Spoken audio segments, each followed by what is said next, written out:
తాకట్లో ఉన్న బంగారాన్ని విడిపించలేక వడ్డీల మీద వడ్డీలు కడుతూ ఇబ్బంది పడుతున్నారా? అయితే ఇప్పుడే సంప్రదించండి శివ గోల్డ్ కంపెనీ. మీ నమ్మకానికి మా హామీ శివ గోల్డ్ కంపెనీ. రాష్ట్రంలో పెరుగుతున్న విద్యుత్ డిమాండ్కు అనుగుణంగా ఉత్పత్తి సామర్థ్యాన్ని పెంచి వినియోగదారులకు తక్కువ ధరకే అందించేలా సమగ్ర ప్రణాళికలు సిద్ధం చేయాలని సీఎం చంద్రబాబు అధికారులను ఆదేశించారు. రాష్ట్రంలోని 130 రిజర్వాయర్ల వద్ద పంప్డ్ స్టోరేజీ ఎనర్జీ ప్రాజెక్టుల ఏర్పాటు సాధ్యాసాధ్యాలపై అధ్యయనం చేయాలన్నారు. తీవ్ర వర్షాభావ పరిస్థితుల వల్ల విద్యుదుత్పత్తికి ఇబ్బందులు రాకుండా ముందస్తు చర్యలు చేపట్టాలని సూచించారు. సచివాలయంలో విద్యుత్ శాఖపై సీఎం చంద్రబాబు సమీక్షించారు. రాష్ట్రంలో వేగంగా పుంజుకుంటున్న పారిశ్రామికీకరణ వల్ల ప్రతి 6 ఏళ్లకు విద్యుత్ వినియోగం రెట్టింపవుతోందని, దీనికి తగ్గట్టుగా పవర్ జనరేషన్ ప్లాన్స్ రూపొందించాలని సీఎం అధికారులకు సూచించారు. పోలవరంతో పాటు ఇతర రిజర్వాయర్ల వద్ద పంప్డ్ స్టోరేజ్ ప్రాజెక్టుల ఎకనామిక్ ఫీజిబిలిటీపై సమగ్ర అధ్యయనం చేయాలని ఆదేశించారు. సౌర విద్యుత్ ఉత్పత్తిని ప్రోత్సహించేందుకు పీఎం సూర్యఘర్ కింద సెప్టెంబర్ నాటికి 6 లక్షల సోలార్ కనెక్షన్లు, నాన్ సూర్యఘర్ కింద మరో 3 లక్షల కనెక్షన్లు వేగవంతం చేయాలన్నారు.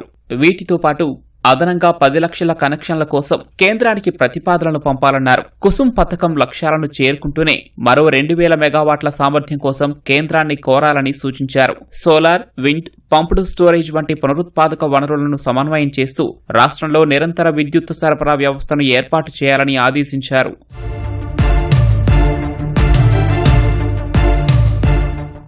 విద్యుత్తు కొనుగోలు ధరలను తగ్గించడంపై ప్రభుత్వం ప్రత్యేకంగా దృష్టి సారించిందని సీఎం తెలిపారు.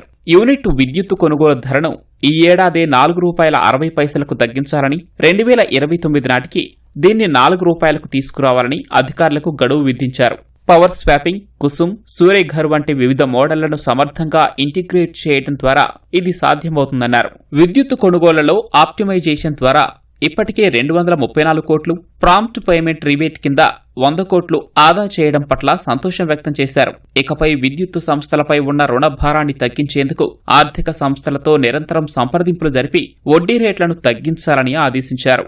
ఆస్తుల కల్పన, మూలధన పెట్టుబడుల కోసం మాత్రమే అప్పులు చేయాలని, ఇతర రోజువారీ అవసరాల కోసం రుణాల కోసం వెళ్లే పరిస్థితి రాకూడదని తేల్చి చెప్పారు. రాష్ట్రంలోని 6 విద్యుత్ సంస్థలు సమర్థంగా పనిచేసేలా రేటింగ్ విధానాన్ని తీసుకురావాలని సీఎం నిర్ణయించారు. ప్రైవేటు, కార్పొరేట్ సంస్థలకు ధీటుగా ప్రభుత్వ విద్యుత్ సంస్థలను తీర్చిదిద్దాలని, ప్రతి సంస్థకు ఖచ్చితమైన లక్ష్యాలను నిర్దేశించాలని ఆదేశించారు. సాధారణ వినియోగదారులపై విద్యుత్ టారిఫ్ భారం పెంచకుండానే పంపిణీ నష్టాలను తగ్గించి సంస్థలను లాభాల బాట పట్టించాలన్నారు.